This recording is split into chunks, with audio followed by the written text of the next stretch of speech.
पूरा प्रभ आराध्या पूरा जाका नाओ। नानक पूरा पाया पूरे के गुण गाओ। सत पुरख जन जाने सतगुर तिसका। तिसकै संग सिख उतरै नानक हर गुण। फिरत फिरत प्रभ आय परया तो सरन। नानक की प्रभ में अपनी भगति। सुखो होटल गुर से अहनिस सहज। दर्शन परसया जन्म मरण दुख। होवै सिफत फसाम सो कुरसों चट तुद डिठे सच्चे पात। मल जन्म जन्म दे। तुद डिठे सच्चे पात मल जन्म जन्म दी कटी है। सतनाम श्री वाहिगुरु साहिब जीओ। वडहंस महला तीजा। सच्चा सौदा हर नाम है सच्चा वपारा राम। गुरमती हर नाम वंजिया अत मोल फारा राम। अत मोल फारा सच वपारा। सच वपार लगा वड भागी। अंतर बार भगती राते सच नाम लिव लागी। नदर करे सोई सच पाए गुर के शब्द विचारा। नानक नाम रते तिन ही सुख पाया सच के वापारा। सच्चा सौदा हर नाम है सच्चा वापारा राम। वाहिगुरु जी का खालसा वाहिगुरु जी की फतेह। साहिब सतगुरु गुरु ग्रंथ ਸਾਹਿਬ ਪਾਤਸ਼ਾਹ ਮਹਾਰਾਜ ਸਾਹਿਬ ਜੀਆਂ ਦੀ ਪਵਿੱਤਰ ਪਾਵਨ ਹਜ਼ੂਰੀ ਅੰਦਰ ਸੁਸ਼ੋਭਿਤ ਹੋ ਰਹੀ ਗੁਰੂ ਕੀ ਸੰਗਤ। ਧੰਨ 10ਵੇਂ ਪਾਤਸ਼ਾਹ ਮਹਾਰਾਜ ਸਾਹਿਬ ਜੀਆਂ ਦੇ ਬਚਨ ਪਵਿੱਤਰ ਧਰਤੀ ਸ੍ਰੀ ਹਜ਼ੂਰ ਸਾਹਿਬ ਵਿਖੇ ਮਹਾਰਾਜ ਨੇ ਬਚਨ ਕੀਤੇ ਸਨ। ਖਾਲਸੇ ਨੂੰ ਸੰਬੋਧਨ ਕਰਦਿਆਂ ਹੋਇਆ ਜੋ ਪ੍ਰਭ ਕੋ ਮਿਲਬੋ ਚਾਹੈ ਖੋਜ ਸ਼ਬਦ ਮੈਂ ਲੈ। ਇਹ ਬਚਨ ਉਹਨਾਂ ਨੇ ਆਪਣੇ ਮੁਖ ਤੋਂ ਆਖੇ ਅਤੇ ਭਾਈ ਹਰ ਸਿੰਘ ਜੀਆਂ ਨੇ ਇਹ ਜਿਹੜੇ ਬਚਨ ਸਨ ਉਸ ਵੇਲੇ ਡਾਇਰੀ ਦੇ ਵਿੱਚ ਨੋਟ ਕਰ ਲੈ ਲਿਖ ਲੈ। ਅੱਜ ਆਪਾਂ ਉਹ ਬਚਨ ਪੜ੍ਹਦੇ ਹਾਂ। ਜਦੋਂ ਸਿੱਖਾਂ ਨੇ ਪੁੱਛਿਆ ਮਹਾਰਾਜ ਪਰਮੇਸ਼ਰ ਨੂੰ ਅਸੀਂ ਕਿਵੇਂ ਲੱਭਾਂਗੇ ਕਿਵੇਂ ਪ੍ਰਾਪਤ ਕਰਾਂਗੇ। ਹੁਣ ਤੇ ਆਪ ਜੀ ਦੇ ਕੋਲ ਆਈਦਾ ਮੱਥਾ ਟੇਕੀਦਾ ਅਰਦਾਸ ਕਰਦੇ ਹਾਂ ਆਪ ਜੀ ਸਾਡੇ ਨਾਲ ਬਚਨ ਕਰਦੇ ਹੋ ਸਾਨੂੰ ਰਸਤਾ ਦੱਸਦੇ ਹੋ। ਹੁਣ ਆਪ ਜੀ ਸੱਚਖੰਡ ਨੂੰ ਚੱਲੇ ਹੋ ਸਰੀਰ ਛੱਡ ਕੇ ਤੇ ਮਹਾਰਾਜ ਸਾਨੂੰ ਪਰਮੇਸ਼ਰ ਨਾਲ ਕੌਣ ਮਿਲਾਵੇਗਾ। ਜਦੋਂ ਇਹ ਬਚਨ ਧੰਨ ਗੁਰੂ ਗੋਬਿੰਦ ਸਿੰਘ ਮਹਾਰਾਜ ਨੇ ਸੁਣੇ ਸੰਗਤਾਂ ਕੋਲੋਂ ਸਿੱਖਾਂ ਦੇ ਕੋਲੋਂ ਤੇ ਉਸ ਵੇਲੇ ਇਹਨਾਂ ਨੇ ਫਿਰ ਇਹ ਬਚਨ ਆਖੇ ਕਹਿਣ ਲੱਗੇ ਜੋ ਪ੍ਰਭ ਕੋ ਮਿਲਬੋ ਚਾਹੈ ਜਿਹੜਾ ਪਰਮਾਤਮਾ ਨੂੰ ਮਿਲਣ ਦੀ ਇੱਛਾ ਰੱਖਦਾ ਹੈ ਜਾਂ ਰੱਖੇਗਾ। ਖੋਜ ਸ਼ਬਦ ਮੈਂ ਲੈ ਜੋ ਗੁਰੂ ਗ੍ਰੰਥ ਸਾਹਿਬ ਦਾ ਸ਼ਬਦ ਉਪਦੇਸ਼ ਹੈ ਨਾ ਭਾਈ ਇਹਦੇ ਵਿੱਚੋਂ ਤੁਹਾਨੂੰ ਪਰਮਾਤਮਾ ਨੇ ਲੱਭ ਪੈਣਾ ਹੈ। ਜਿਵੇਂ ਅਸੀਂ ਤੁਹਾਨੂੰ ਉਪਦੇਸ਼ ਦੇ ਕੇ ਰਸਤਾ ਦੱਸਦੇ ਹਾਂ ਧੰਨ ਗੁਰੂ ਗ੍ਰੰਥ ਸਾਹਿਬ ਪਾਤਸ਼ਾਹ ਦੀ ਬਾਣੀ ਜਿਹੜੀ ਹੈ ਇਹ ਤੁਹਾਨੂੰ ਦੱਸੇਗੀ ਰਸਤਾ। ਇਹ ਮਾਰਗਦਰਸ਼ਕ ਬਣੇਗੀ ਤੁਹਾਡੇ ਵਾਸਤੇ। ਤੁਹਾਨੂੰ ਪਰਮਾਤਮਾ ਦੇ ਦਰਵਾਜ਼ੇ ਤੱਕ ਲੈ ਜਾਵੇਗੀ ਉਹਦੀ ਪ੍ਰਾਪਤੀ ਕਰਵਾ ਦੇਵੇਗੀ। ਸੋ ਇਹ ਬਚਨ ਧੰਨ 10ਵੇਂ ਪਾਤਸ਼ਾਹ ਗੁਰੂ ਗੋਬਿੰਦ ਸਿੰਘ ਸਾਹਿਬ ਮਹਾਰਾਜ ਸਾਹਿਬ ਜੀਆਂ ਨੇ ਪਵਿੱਤਰ ਧਰਤੀ ਹਜ਼ੂਰ ਸਾਹਿਬ ਵਿਖੇ ਸਿੱਖ ਸੰਗਤਾਂ ਦੇ ਨਾਲ ਕੀਤੇ। ਤੇ ਉਹ ਬਚਨ ਅੱਜ ਵੀ ਆਪਾਂ ਅਰਦਾਸ ਦੇ ਵਿੱਚ ਪੜ੍ਹਦੇ ਹਾਂ। ਆਪ ਸੰਗਤਾਂ ਵੱਡਿਆਂ ਭਾਗਾਂ ਵਾਲੇ ਬਣੇ ਹੋ, ਜਿਨ੍ਹਾਂ ਨੂੰ ਮਹਾਰਾਜ ਨੇ ਆਪਣਾ ਸ਼ਬਦ ਸਰਵਨ ਕਰਨ ਵਾਸਤੇ ਸਤ ਸੰਗਤ ਦੇ ਵਿੱਚ ਲਿਆਉਣ ਦਾ ਉਦਮ ਬਖਸ਼ਿਸ਼ ਕੀਤਾ ਹੈ। ਇਹ ਉਦਮ ਬਖਸ਼ਿਆ ਧੰਨ ਗੁਰੂ ਗ੍ਰੰਥ ਸਾਹਿਬ ਜੀਆਂ ਨੇ, ਜੋ ਅਸੀਂ ਆਪਣੇ ਘਰ ਤੋਂ ਚੱਲ ਕੇ ਸਤਿਗੁਰਾਂ ਦੇ ਦਰਬਾਰ ਵਿੱਚ ਆਏ ਹਾਂ ਸ਼ਬਦ ਸੁਣਨ ਵਾਸਤੇ, ਉਪਦੇਸ਼ ਸੁਣਨ ਵਾਸਤੇ, ਤਾਂ ਕਿ ਸਾਨੂੰ ਪਰਮਾਤਮਾ ਮਿਲ ਜਾਵੇ। ਮਨੁੱਖਾ ਜਨਮ ਦਾ ਸਫਲਤਾ ਹੀ ਤਾਂ ਹੀ ਹੈ ਜੇ ਇਹਦੇ ਵਿੱਚ ਪਰਮਾਤਮਾ ਮਿਲੇ। ਜੇ ਮਨੁੱਖਾ ਜਨਮ ਵਿੱਚ ਪਰਮਾਤਮਾ ਨਹੀਂ ਮਿਲਿਆ ਤੇ ਫਿਰ ਮਿਲੇਗਾ ਨਹੀਂ ਕਦੇ ਵਾਸਤੇ। ਇਸ ਕਰਕੇ ਮਹਾਰਾਜ ਦੇ ਬਚਨ ਨੇ, ਇਹ ਤੇਰਾ ਅਵਸਰ, ਇਹ ਤੇਰੀ ਬਾਰ, ਇਹੋ ਹੀ ਮੌਕਾ ਇੱਕੋ ਇੱਕ ਜ਼ਿੰਦਗੀ ਦੇ ਵਿੱਚ। ਪਰ ਅਸੀਂ ਇਸ ਮੌਕੇ ਨੂੰ ਸੰਸਾਰ ਦੇ ਕੰਮ ਦੇ ਵਿੱਚ ਲਾਈ ਬੈਠੇ ਹਾਂ। ਮੈਂ ਇਹ ਕੰਮ ਕਰਨੇ ਨੇ, ਮੇਰੇ ਕੋਲ ਘਰ ਦੀ ਜ਼ਿੰਮੇਵਾਰੀ ਹੈ, ਮੇਰੇ ਕੋਲ ਪਰਿਵਾਰ ਦੀ ਜ਼ਿੰਮੇਵਾਰੀ ਹੈ। ਅਸੀਂ ਉਹਨਾਂ ਜ਼ਿੰਮੇਵਾਰੀਆਂ ਵਿੱਚ ਇਹੋ ਜਿਹਾ ਖਚਿਤ ਹੋ ਗਏ ਹਾਂ ਕਿ ਸਾਨੂੰ ਇਸ ਗੱਲ ਦਾ ਚੇਤਾ ਭੁੱਲ ਗਿਆ ਵੀ ਮੈਂ ਪਰਮਾਤਮਾ ਨੂੰ ਵੀ ਮਿਲਣਾ ਹੈ। ਸੋ ਇਸ ਕਰਕੇ ਇਹ ਮਨੁੱਖਾ ਜਨਮ ਇੱਕ ਇਹੋ ਜਿਹੀ ਅਮੋਲਕ ਦਾਤ ਤੈਨੂੰ ਮਿਲੀ ਹੈ ਮਨੁੱਖ, ਜਿਹੜੀ ਤੈਨੂੰ ਪਰਮਾਤਮਾ ਦੇ ਦਰ ਤੱਕ ਲੈ ਕੇ ਜਾਏਗੀ। ਭਾਈ ਪ੍ਰਾਪਤ ਮਾਨੁਖ ਦੇਹੁਰੀਆ ਗੋਬਿੰਦ ਮਿਲਨ ਕੀ, ਇਹ ਹੈ ਤੇਰੀ ਬਰੀਆ। ਇਹ ਬਚਨ ਪੜ੍ਹਦਾ ਨਾ ਰਹਿ ਰਾਸ ਦੇ ਵਿੱਚ। ਇਹ ਬਰੀਆ ਤੋਂ ਭਾਵ ਵਾਰੀ, ਇਹ ਹੈ ਗੋਬਿੰਦ ਦੇ ਨਾਲ ਮਿਲਣ ਦੀ ਵਾਰੀ ਤੈਨੂੰ ਇਹ ਮਨੁੱਖਾ ਜਨਮ ਮਿਲਿਆ। ਇਸ ਕਰਕੇ ਉਹ ਗੁਰਮੁਖ ਵੱਡਿਆਂ ਭਾਗਾਂ ਵਾਲੇ ਨੇ, ਜਿਹੜੇ ਸਵੇਰੇ ਉੱਠ ਕੇ ਗੁਰੂ ਗ੍ਰੰਥ ਸਾਹਿਬ ਦੀ ਜੋ ਬਾਣੀ ਹੈ, ਇਸ ਦੀ ਕਥਾ ਵਿਚਾਰ, ਸਤਿਗੁਰੂ ਕੀ ਸਿੱਖਿਆ ਦਿੰਦੇ, ਸਰਵਨ ਕਰਨ ਵਾਸਤੇ ਆਪ ਸੰਗਤਾਂ ਇਕੱਤਰਤ ਹੋਏ ਹੋ। ਕੀਰਤਨ ਸਰਵਨ ਕਰਦੇ ਹਾਂ, ਬੜਾ ਆਨੰਦ ਆਉਂਦਾ ਹੈ, ਪਰ ਕਈ ਵਾਰੀ ਸਾਨੂੰ ਸ਼ਬਦ ਦੀ ਸਮਝ ਨਹੀਂ ਲੱਗਦੀ। ਜਿਹੜਾ ਸ਼ਬਦ ਪੜ੍ਹਿਆ ਜਾ ਰਿਹਾ ਇਹਦਾ ਮਤਲਬ ਕੀ ਹੈ, ਭਾਵ ਕੀ ਹੈ, ਇਹ ਨਹੀਂ ਸਮਝਿਆ ਜਾਂਦਾ। ਪਰ ਕਥਾ ਇੱਕ ਇਹੋ ਜਿਹੀ ਦਾਤ ਹੈ, ਇਹਦੇ ਵਿੱਚ ਹਰੇਕ ਸ਼ਬਦ ਨੂੰ ਸਮਝਾਇਆ ਜਾਂਦਾ ਹੈ ਕਿ ਸਤਿਗੁਰੂ ਸਾਨੂੰ ਇਹ ਉਪਦੇਸ਼ ਕਰ ਰਹੇ ਨੇ ਸਾਡੇ ਭਲੇ ਵਾਸਤੇ। ਇਸ ਕਰਕੇ ਵੱਡੀ ਦਾਤ ਹੈ ਸਭ ਤੋਂ ਕਥਾ ਦੀ। ਸਤਿਗੁਰੂ ਪਾਤਸ਼ਾਹ ਰਹਿਮਤ ਕਰਨ। ਆਓ ਕੁਝ ਸਮੇਂ ਲਈ ਆਪਣੇ ਮਨ ਨੂੰ ਟਿਕਾਈਏ। ਜਿਹੜਾ ਸਾਡਾ ਮਨ 24 ਘੰਟੇ ਧੰਦਿਆਂ ਵਿੱਚ, ਕੰਮਾਂ ਦੇ ਵਿੱਚ ਰੁੱਝਿਆ ਹੋਇਆ, ਇਸ ਨੂੰ ਤੋੜ ਕੇ ਸੰਸਾਰ ਦੇ ਵੱਲੋਂ ਨਿਰੰਕਾਰ ਦੇ ਨਾਲ ਜੋੜੀਏ, ਪਰਮੇਸ਼ਰ ਨਾਲ ਜੋੜੀਏ, ਭਾਵਨਾ ਦੇ ਨਾਲ ਸ਼ਬਦ ਦੀ ਵਿਚਾਰ ਸਰਵਨ ਕਰੀਏ। ਸਤਿਗੁਰੂ ਸਾਨੂੰ ਕਿਵੇਂ ਮੁਕਤੀ ਦਾ ਰਾਹ ਦੱਸਦੇ ਨੇ, ਇਹ ਮਹਾਰਾਜ ਦੇ ਬਚਨ ਨੇ। ਮਿਲ ਕੇ ਆਖੀਏ ਸਤਨਾਮ ਸ੍ਰੀ ਵਾਹਿਗੁਰੂ ਸਾਹਿਬ ਜੀ। ਸਤਨਾਮ ਸ੍ਰੀ ਵਾਹਿਗੁਰੂ ਸਾਹਿਬ ਜੀਓ। ਵਡਹੰਸ ਮਹਲਾ ਤੀਜਾ। ਤੀਸਰੇ ਪਾਤਸ਼ਾਹ ਗੁਰੂ ਅਮਰਦਾਸ ਮਹਾਰਾਜ ਜੀ, ਜੋ ਗੁਰਤਾ ਗੱਦੀ ਤੇ ਗੁਰੂ ਨਾਨਕ ਸਾਹਿਬ ਜੀ ਤੇ ਮਗਰੋਂ ਤੀਜੀ ਥਾਂ ਤੇ ਬੈਠੇ ਨੇ, ਜਿਨ੍ਹਾਂ ਨੇ ਖੰਡੂਰ ਸਾਹਿਬ ਦੀ ਧਰਤੀ ਤੇ 12 ਸਾਲ ਲਗਾਤਾਰ ਪਾਣੀ ਢੋਣ ਦੀ, ਪਾਣੀ ਲਿਆਉਣ ਦੀ ਸੇਵਾ ਜਿਨ੍ਹਾਂ ਨੇ ਕੀਤੀ ਹੈ। ਗੁਰਤਾ ਗੱਦੀ ਤੇ ਬੈਠ ਕੇ ਫਿਰ ਗੋਇੰਦਵਾਲ ਸ਼ਹਿਰ ਨੂੰ ਵਸਾਇਆ ਹੈ।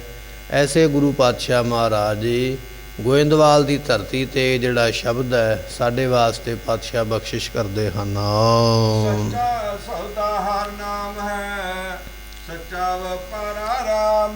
ਦੁਨੀਆ ਦੇ ਵਿੱਚ ਲੋਕ ਸੌਦਾ ਕਰਦੇ, ਸੌਦਾ ਤੋਂ ਭਾਵ ਹੈ ਖਰੀਦਦਾਰੀ ਕਰਨੀ, ਵਪਾਰ ਕਰਨਾ।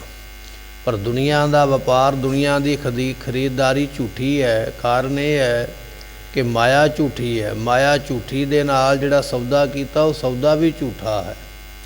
ਪਰਮੇਸ਼ਰ ਦੇ ਨਾਮ ਦਾ ਜਿਨ੍ਹਾਂ ਨੇ ਸੌਦਾ ਕੀਤਾ, ਇਹ ਖਰਾ ਸੌਦਾ ਹੈ, ਸੱਚਾ ਸੌਦਾ ਹੈ, ਜਿਹੜਾ ਲੋਕ ਤੇ ਪਰਲੋਕ ਦੇ ਵਿੱਚ ਤੇਰੇ ਨਾਲ ਨਿਭਣ ਵਾਲਾ ਹੈ। ਵੱਡੇ ਵੱਡੇ ਵਪਾਰੀ ਦੇਸ਼ ਵਿੱਚ ਵਿਦੇਸ਼ ਵਿੱਚ ਵਪਾਰ ਕਰਦੇ, ਪਰ ਉਹ ਵਪਾਰ ਕਰਨ ਵਾਲਿਆਂ ਨੂੰ ਇਹ ਵੀ ਪਤਾ ਹੈ ਵੀ ਜਿਹੜਾ ਸੌਦਾ ਮੈਂ ਖਰੀਦਦਾ ਪਿਆ, ਕੋਈ ਵਸਤੂ ਵੇਚਦਾ ਪਿਆ, ਇਹ ਮੇਰੇ ਨਾਲ ਪਰਲੋਕ ਦੇ ਵਿੱਚ ਕੋਈ ਨਹੀਂ ਜਾਏਗੀ। ਸੋ ਇਸ ਕਰਕੇ ਨਾਮ ਇੱਕ ਇਹੋ ਜਿਹਾ ਸੌਦਾ ਹੈ ਜਿਹੜਾ ਪਰਲੋਕ ਦੇ ਵਿੱਚ ਨਾਲ ਜਾਏਗਾ। ਧੰਨ ਗੁਰੂ ਨਾਨਕ ਦੇ ਪਾਤਸ਼ਾਹ ਮਹਾਰਾਜ ਜੀ ਇੱਕ ਵਾਰੀ ਕਿਸੇ ਸ਼ਾਹੂਕਾਰ ਦੇ ਕੋਲ ਚਲੇ ਗਏ।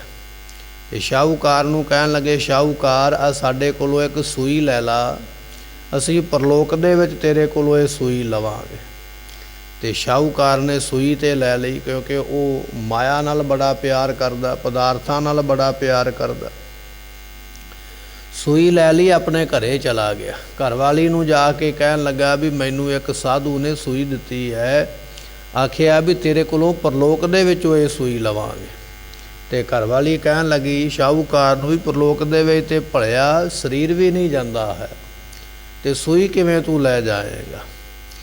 ਸੂਈ ਫੜੀ ਹੱਥ ਵਿੱਚ, ਫਿਰ ਗੁਰੂ ਨਾਨਕ ਸਾਹਿਬ ਦੇ ਕੋਲ ਆ ਗਿਆ। ਆ ਕੇ ਕਹਿਣ ਲੱਗਾ ਮਹਾਰਾਜ ਪਰਲੋਕ ਦੇ ਵਿੱਚ ਤੇ ਸਰੀਰ ਵੀ ਨਾਲ ਨਹੀਂ ਜਾਂਦਾ, ਤੇ ਸੂਈ ਕਿਵੇਂ ਨਾਲ ਜਾਏਗੀ। ਪਾਤਸ਼ਾਹ ਕਹਿਣ ਲੱਗੇ ਜੇ ਸੂਈ ਨਹੀਂ ਲਿਜਾ ਸਕਦਾ ਤੇ ਜਿਹੜਾ ਇੰਨਾ ਲਾਲਚ ਕਰ ਕਰਕੇ ਦੁਨੀਆ ਨੂੰ ਠੱਗ ਠੱਗ ਹੀਰਾ ਫੇਰੀ ਕਰ ਕਰਕੇ ਪਦਾਰਥ ਇਕੱਠੇ ਕੀਤੇ, ਮਾਇਆ ਇਕੱਠੀ ਕੀਤੀ, ਕਿਵੇਂ ਫਿਰ ਨਾਲ ਲੈ ਜਾਏਗਾ। ਜਦੋਂ ਬਚਨ ਸੁਨੇ ਗੁਰੂ ਨਾਨਕ ਸਾਹਿਬ ਮਹਾਰਾਜ ਜੀਆਂ ਦੇ, ਉਸ ਵੇਲੇ ਭਰਮ ਜਿਹੜਾ ਸੀ ਖਤਮ ਹੋ ਗਿਆ, ਸੋਝੀ ਹੋ ਗਈ, ਗਿਆਨ ਹੋ ਗਿਆ। ਸਤਿਗੁਰੂ ਪਾਤਸ਼ਾਹ ਕਹਿਣ ਲੱਗੇ ਦੁਨੀਆ ਦੇ ਵੱਡੇ ਵੱਡੇ ਵਪਾਰੀ ਨੇ ਸੰਸਾਰ ਵਿੱਚ ਜਿਹੜੇ ਵਪਾਰ ਕਰਦੇ, ਪਰ ਇਹ ਹੈ ਵੀ ਜਿਹੜਾ ਵਪਾਰ ਕਰਦੇ ਪਏ ਉਹ ਨਾਲ ਕੁਝ ਨਹੀਂ ਲੈ ਕੇ ਜਾ ਸਕਦੇ। ਪਰ ਇੱਕ ਨਾਮ ਦਾ ਸੌਦਾ ਇਹੋ ਜਿਹਾ ਹੈ, ਜਿਨ੍ਹਾਂ ਨੇ ਨਾਮ ਨੂੰ ਖਰੀਦਿਆ ਹੈ, ਨਾਮ ਨੂੰ ਜਪਿਆ ਹੈ, ਨਾਮ ਵੀ ਉਹਨਾਂ ਦੇ ਨਾਲ ਹੀ ਜਾਏਗਾ। ਸੋ ਸੱਚਾ ਸੌਦਾ ਇਹ ਹੈ, ਸੱਚਾ ਸੌਦਾ ਨਾਮ ਦਾ ਜਿਨ੍ਹਾਂ ਨੇ ਕੀਤਾ। ਤੇ ਸੱਚਾ ਸੌਦਾ ਧੰਨ ਗੁਰੂ ਨਾਨਕ ਸਾਹਿਬ ਪਾਤਸ਼ਾਹ ਨੇ ਕੀਤਾ ਹੈ। ਆਪਾਂ ਉਹ ਬਚਨ ਵੀ ਪੜ੍ਹਦੇ ਹਾਂ, ਸਾਖੀ ਵੀ ਪੜ੍ਹਦੇ ਹਾਂ ਇਤਿਹਾਸ ਦੇ ਵਿੱਚ, ਕਿ ਆਪਣੀ ਮਾਇਆ ਨੂੰ ਸਫਲ ਕਰਨ ਵਾਸਤੇ ਸਾਧੂਆਂ ਨੂੰ ਲੰਗਰ ਪ੍ਰਸ਼ਾਦਾ ਛਕਾ ਕੇ ਉਹਨਾਂ ਦੀ ਖੁਸ਼ੀ ਪ੍ਰਾਪਤ ਕਰ ਲਈ। ਮਹਾਰਾਜ ਕਹਿਣ ਲੱਗੇ ਸੱਚਾ ਸੌਦਾ ਹਰ ਨਾਮ ਹੈ, ਪਰਮੇਸ਼ਰ ਦਾ ਨਾਮ ਜਪਣਾ ਜਪਾਉਣਾ, ਇਹ ਹੈ ਸਭ ਤੋਂ ਸੱਚਾ ਸੌਦਾ, ਜਿਹੜਾ ਲੋਕ ਵਿੱਚ ਤੇਰੀ ਮਦਦ ਕਰਦਾ ਔਰ ਪਰਲੋਕ ਵਿੱਚ ਵੀ ਤੇਰੀ ਮਦਦ ਕਰੇਗਾ। ਸੱਚਾ ਵਪਾਰਾ ਰਾਮ ਹੈ ਭਾਈ, ਜਿਨ੍ਹਾਂ ਨੇ ਸੱਚ ਨਾਮ ਦਾ ਵਪਾਰ ਕੀਤਾ, ਸੌਦਾ ਕੀਤਾ, ਖਰੀਦਦਾਰੀ ਕੀਤੀ ਹੈ, ਉਹ ਦੁਨੀਆ ਵਿੱਚ ਭਲੇ ਚੰਗੇ ਹਨ। ਗੁਰਮਤਿ ਹਰ ਨਾਮ ਵੰਡੀਐ, ਅਤਮੋਲ ਅਪਾਰਾ ਰਾਮ। ਸਤਿਗੁਰਾਂ ਦੇ ਕੋਲੋਂ ਪੁੱਛਿਆ ਮਹਾਰਾਜ ਇਹ ਨਾਮ ਕਿੱਥੋਂ ਮਿਲਦਾ ਹੈ, ਕਿਵੇਂ ਇਹਦਾ ਸੌਦਾ ਕਰੀਦਾ। ਤੇ ਧੰਨ ਪਾਤਸ਼ਾਹ ਕਹਿਣ ਲੱਗੇ ਗੁਰਮਤਿ ਭਾਈ, ਗੁਰੂ ਦੀ ਮੱਤ ਦੇ ਨਾਲ, ਪਹਿਲਾਂ ਗੁਰੂ ਦੀ ਸਿੱਖਿਆ ਲੈ ਚੱਲ ਕੇ, ਗੁਰੂ ਦੀ ਅਕਲ ਲੈ ਚੱਲ ਕੇ, ਸੋਝੀ ਲੈ, ਗਿਆਨ ਲੈ। ਜਦੋਂ ਗੁਰੂ ਦੇ ਕੋਲੋਂ ਗਿਆਨ ਲਵੇਂਗਾ ਨਾ, ਸੋਝੀ ਲਵੇਂਗਾ, ਤੇ ਫਿਰ ਵਣਜੀਐ, ਫਿਰ ਨਾਮ ਦਾ ਵਪਾਰ ਹੁੰਦਾ। ਜਿਵੇਂ ਅਸੀਂ ਦੁਨੀਆ ਵਿੱਚ ਵਪਾਰ ਕਰਨਾ ਨਾ, ਤੇ ਉਹਦੇ ਵਾਸਤੇ ਸਾਨੂੰ ਡਿਗਰੀ ਕਰਨੀ ਪੈਂਦੀ ਹੈ, ਸਾਡੇ ਕੋਲ ਤਜਰਬਾ ਹੋਣਾ ਚਾਹੀਦਾ ਹੈ, ਫਿਰ ਅਸੀਂ ਦੁਨੀਆ ਦਾ ਵਪਾਰ ਵਿੱਚ ਕਾਮਯਾਬੀ ਹੋਵਾਂਗੇ, ਨਹੀਂ ਤੇ ਕਾਮਯਾਬ ਨਹੀਂ ਹੋਵਾਂਗੇ, ਘਾਟਾ ਵੀ ਪੈ ਸਕਦਾ। ਇਸੇ ਤਰ੍ਹਾਂ ਜਿਨ੍ਹਾਂ ਨੇ ਨਾਮ ਦਾ ਵਪਾਰ ਕਰਨਾ, ਉਹਦੇ ਕੋਲ ਵੀ ਗਿਆਨ ਹੋਣਾ ਚਾਹੀਦਾ। ਗਿਆਨ ਕਿੱਥੋਂ ਪ੍ਰਾਪਤ ਹੋਵੇਗਾ? ਗੁਰੂ ਕੋਲੋਂ। ਪਾਤਸ਼ਾਹ ਕਹਿਣ ਲੱਗੇ ਇਹ ਜਿਹੜਾ ਸੱਚਾ ਨਾਮ ਹੈ ਪਰਮਾਤਮਾ ਦਾ, ਗੁਰਮਤਿ ਗੁਰੂ ਦੀ ਮੱਤ ਦੇ ਨਾਲ ਹਰ ਵਣਜੀ ਹੈ, ਗੁਰੂ ਦੀ ਮੱਤ ਲੈ ਕੇ ਤਾਂ ਵਪਾਰ ਹੋਵੇਗਾ ਭਾਈ ਨਾਮ ਦਾ। ਤੇ ਸਤਿਗੁਰੂ ਪਾਤਸ਼ਾਹ ਕਹਿਣ ਲੱਗੇ ਅਤ ਮੋਲ ਅਫਾਰਾ ਰਾਮ, ਇਸ ਰਾਮ ਦੇ ਨਾਮ ਦਾ ਜਿਹੜਾ ਮੁੱਲ ਹੈ ਨਾ, ਅਤ ਅਫਾਰਾ ਹੈ, ਬਹੁਤਾ ਭਾਰੀ ਹੈ। ਇਸ ਦਾ ਮੁੱਲ ਕੋਈ ਨਾਮ ਦਾ ਮੁੱਲ ਪਾ ਨਹੀਂ ਸਕਦਾ, ਕੋਈ ਦੇ ਨਹੀਂ ਸਕਦਾ, ਨਾ ਹੀ ਕੋਈ ਕਹਿ ਸਕਦਾ ਨਾਮ ਦੇ ਮੁੱਲ ਨੂੰ। ਇਤਿਹਾਸ ਦੇ ਵਿੱਚ ਬੜੇ ਬੜੇ ਬਚਨ ਨੇ ਜਿਹੜੇ ਆਪਾਂ ਸਰਵਨ ਕਰਦੇ ਵੀ ਨਾਮ ਕਿੱਡਾ ਵੱਡਾ ਹੈ। ਕਹਿਣ ਲੱਗੇ ਭਗਵਾਨ ਰਾਮਚੰਦਰ ਜੀਆਂ ਨੇ ਵੀ ਆਖਿਆ ਸੀ ਨਲ ਤੇ ਨੀਲ ਨੂੰ ਕਿ ਪੱਥਰਾਂ ਦੇ ਉੱਪਰ ਰਾਮ ਦਾ ਨਾਮ ਲਿਖੋ ਤੇ ਪੱਥਰ ਵੀ ਤਰ ਜਾਣਗੇ। ਇਹ ਨਾਮ ਦੀ ਮਹਿਮਾ ਜਨਾਈ ਉਹਨਾਂ ਨੇ। ਤੇ ਨਲ ਤੇ ਨੀਲ ਨਾਮ ਦੇ ਦੋ ਜਿਹੜੇ ਵਿਅਕਤੀ ਸਨ, ਉਹਨਾਂ ਨੇ ਪੱਥਰਾਂ ਦੇ ਉੱਪਰ ਲਿਖਿਆ ਰਾਮ। ਰਾਮ ਉਹ ਜਿਹੜਾ ਸਾਰਿਆਂ ਵਿੱਚ ਰਮਿਆ ਹੋਇਆ ਪਰਮੇਸ਼ਰ। ਤੇ ਜਦੋਂ ਉਹਦੇ ਨਾਮ ਨੂੰ ਪੱਥਰ ਤੇ ਲਿਖ ਕੇ ਪਾਣੀ ਵਿੱਚ ਸੁੱਟਿਆ ਤੇ ਪੱਥਰ ਪਾਣੀ ਵਿੱਚ ਨਹੀਂ ਡੁੱਬਿਆ। ਉਹਨਾਂ ਨੇ ਦਰਸਾ ਦਿੱਤੀ ਨਾਮ ਦੀ ਮਹਿਮਾ ਵੀ ਨਾਮ ਪੱਥਰ ਨੂੰ ਪਾਣੀ ਵਿੱਚ ਨਹੀਂ ਡੁੱਬਣ ਦਿੰਦਾ। ਤੂੰ ਵੀ ਜਪੇਂਗਾ, ਤੂੰ ਵੀ ਸੰਸਾਰ ਦੇ ਸਮੁੰਦਰ ਵਿੱਚ ਡੁੱਬੇਂਗਾ ਨਹੀਂ, ਤੈਨੂੰ ਵੀ ਨਾਮ ਤਾਰ ਦੇਵੇਗਾ। ਇਹ ਥਾਵਾਂ ਥਾਵਾਂ ਤੇ ਉਹਨਾਂ ਅਵਤਾਰਾਂ ਨੇ, ਮਹਾਤਮਾ ਨੇ, ਰਿਖੀਆਂ ਮੁਨੀਆਂ, ਸਾਧੂ ਸੰਤਾਂ ਨੇ ਨਾਮ ਦੀ ਮਹਿਮਾ ਦੱਸੀ ਹੈ ਵੀ ਨਾਮ ਕਿੱਡਾ ਵੱਡਾ ਹੈ। ਸਤਿਗੁਰੂ ਪਾਤਸ਼ਾਹ ਕਹਿਣ ਲੱਗੇ ਅਤ ਮੋਲ ਅਫਾਰਾ ਰਾਮ। ਕਲਯੁਗ ਦੇ ਵਿੱਚ ਕੇਵਲ ਹੈ ਹੀ ਨਾਮ ਜਪਣ ਦੀ ਮਹਿਮਾ। ਸੋ ਮਹਾਰਾਜ ਦਾ ਬਚਨ ਆਪਾਂ ਪੜ੍ਹਦੇ ਹਾਂ, ਕਲ ਮੈਂ ਇਹੋ ਪੁੰਨ ਗੁਣ ਗੋਬਿੰਦ ਗਾਹੇ। ਗੋਬਿੰਦ ਦੇ ਗੁਣ ਗਾਉਣੇ ਨਾਮ ਹੀ ਹੈ। ਸਤਿਗੁਰੂ ਪਾਤਸ਼ਾਹ ਕਹਿਣ ਲੱਗੇ ਜੋ ਕਲ ਕੋ ਇੱਕ ਬਾਰ ਧਿਆ ਹੈ ਤਾਂ ਕਿ ਕਾਲ ਨਿਕਟ ਨ ਐ ਹੈ। ਐਸੀ ਅਵਸਥਾ ਬਣ ਜਾਂਦੀ ਹੈ ਜਿਨ੍ਹਾਂ ਨੇ ਨਾਮ ਦੀ ਕਮਾਈ ਕੀਤੀ ਹੈ। ਅਤ ਮੋਲ ਅਫਾਰਾ ਰਾਮ। ਨਾਮ ਦਾ ਮੁੱਲ ਅਸਹਿ ਹੈ, ਕਿਹਾ ਨਹੀਂ ਜਾ ਸਕਦਾ, ਦੱਸਿਆ ਨਹੀਂ ਜਾ ਸਕਦਾ। ਨਾਮ ਦਾ ਮੁੱਲ ਕੋਈ ਪਾ ਨਹੀਂ ਸਕਦਾ, ਬਹੁਤਾ ਭਾਰੀ ਮੁੱਲ ਹੈ ਨਾਮ ਦਾ। ਅਵਤਾਰਾਂ ਨੇ, ਪੈਗੰਬਰਾਂ ਨੇ ਸਾਖੀਆਂ ਦੇ ਮੁਤਾਬਕ ਜਾਂ ਆਪਣੇ ਜੀਵਨ ਦੇ ਕੁਝ ਕੌਤਕ ਕਰਕੇ ਸਮਝਾਇਆ ਵੀ ਨਾਮ ਕਿੱਡਾ ਭਾਰੀ ਹੈ, ਨਾਮ ਦੀ ਮਹਿਮਾ ਕੈਸੀ ਹੈ। ਜਿਹੜਾ ਨਾਮ ਪੱਥਰਾਂ ਨੂੰ ਪਾਣੀ ਵਿੱਚ ਤਾਰ ਕੇ ਲੰਕਾ ਤੱਕ ਪੁਲ ਬਣਾ ਸਕਦਾ ਹੈ, ਪੱਥਰ ਜਿਹੜੇ ਤਰ ਸਕਦੇ ਪਾਣੀ ਦੇ ਉੱਪਰ, ਤੇ ਉਹ ਫਿਰ ਜਿਹੜੇ ਪੱਥਰਾਂ ਦੇ ਵਾਂਗ ਜੀਵ ਭਾਰੀ ਹੋ ਗਏ ਨਾ ਪਾਪਾਂ ਕਰਕੇ, ਜਿਨ੍ਹਾਂ ਦੇ ਮਨ ਹੀ ਪੱਥਰ ਬਣ ਗਏ ਨੇ, ਜੇ ਉਹ ਵੀ ਰਾਮ ਦੇ ਨਾਮ ਨੂੰ ਜਪ ਲੈਣਗੇ ਤੇ ਸੰਸਾਰ ਤੋਂ ਤਰ ਜਾਂਦੇ। ਐਸੀ ਨਾਮ ਦੀ ਮਹਿਮਾ ਹੈ। ਅਤਮੋਲ ਫਾਰਾ ਸੱਚ ਵਪਾਰਾ, ਸੱਚ ਵਪਾਰ ਲੱਗੇ ਵਡ ਭਾਗੀ। ਸਤਿਗੁਰੂ ਪਾਤਸ਼ਾਹ ਕਹਿਣ ਲੱਗੇ ਨਾਮ ਦਾ ਮੁੱਲ ਤੇ ਭਾਈ ਅਤ ਭਾਰਾ, ਕਿਹਾ ਨਹੀਂ ਜਾ ਸਕਦਾ, ਕਥਨ ਨਹੀਂ ਕੀਤਾ ਜਾ ਸਕਦਾ। ਧੰਨ ਗੁਰੂ ਅਰਜਨ ਦੇਵ ਪਾਤਸ਼ਾਹ ਮਹਾਰਾਜ ਜੀਆਂ ਨੂੰ ਸਿੱਖਾਂ ਨੇ ਆ ਕੇ ਬੇਨਤੀ ਕੀਤੀ, ਕਹਿਣ ਲੱਗੇ ਮਹਾਰਾਜ ਨਾਮ ਤੇ ਬਹੁਤ ਵੱਡਾ ਤੁਸੀਂ ਆਖਦੇ ਹੋ, ਪਰ ਨਾਮ ਕਿੰਨਾ ਕੁ ਵੱਡਾ ਹੈ ਇਹ ਵੀ ਸਾਨੂੰ ਸਮਝਾ ਦਿਓ, ਕੋਈ ਉਦਾਹਰਨ ਦੇ ਦਿਓ ਨਾ। ਆਪਾਂ ਆਖਦੇ ਹਾਂ ਫਲਾਣਾ ਸ਼ਹਿਰ ਜਿਹੜਾ ਨਾ ਫਲਾਣੇ ਸ਼ਹਿਰ ਜਿੱਡਾ ਵੱਡਾ ਹੈ, ਇੱਕ ਸ਼ਹਿਰ ਦੀ ਤੁਲਨਾ ਦੂਜੇ ਸ਼ਹਿਰ ਨਾਲ ਦਿੱਤੀ ਜਾਂਦੀ ਹੈ। ਜਾਂ ਆ ਜਿਹੜਾ ਦੇਸ਼ ਹੈ ਨਾ ਫਲਾਣੇ ਦੇਸ਼ ਵਰਗਾ ਹੈ, ਇੱਕ ਦੇਸ਼ ਨੂੰ ਦੂਜੇ ਦੇਸ਼ ਦੇ ਨਾਲ ਮਾਪਿਆ ਜਾਂਦਾ ਹੈ। ਜਾਂ ਆਪਾਂ ਕਹਿ ਸਕਦੇ ਆ ਬੰਦਾ ਜਿਹੜਾ ਇੰਨਾ ਗੁਣੀ ਹੈ ਇਹ ਫਲਾਣੇ ਗੁਣੀ ਬੰਦੇ ਵਰਗਾ ਹੈ। ਦੁਨੀਆ ਵਿੱਚ ਇਹੋ ਜਿਹੀ ਉਦਾਹਰਨ ਹੋ ਸਕਦੀ ਹੈ। ਮਹਾਰਾਜ ਤੁਸੀਂ ਵੀ ਉਦਾਹਰਨ ਦਿਓ ਨਾ, ਨਾਮ ਕਿਹੋ ਜਿਹਾ ਹੁੰਦਾ, ਨਾਮ ਕੀ ਕਰਦਾ। ਜਦੋਂ ਸਿੱਖਾਂ ਨੇ ਸਵਾਲ ਕੀਤਾ ਵੀ ਨਾਮ ਕਿੱਡਾ ਵੱਡਾ ਤੇ ਕੀ ਕਰ ਸਕਦਾ ਹੈ, ਤੇ ਪਾਤਸ਼ਾਹ ਕਹਿਣ ਲੱਗੇ ਨਾਮ ਤੁਲ ਕਛ ਅਵਰ ਨਾ ਹੋਏ।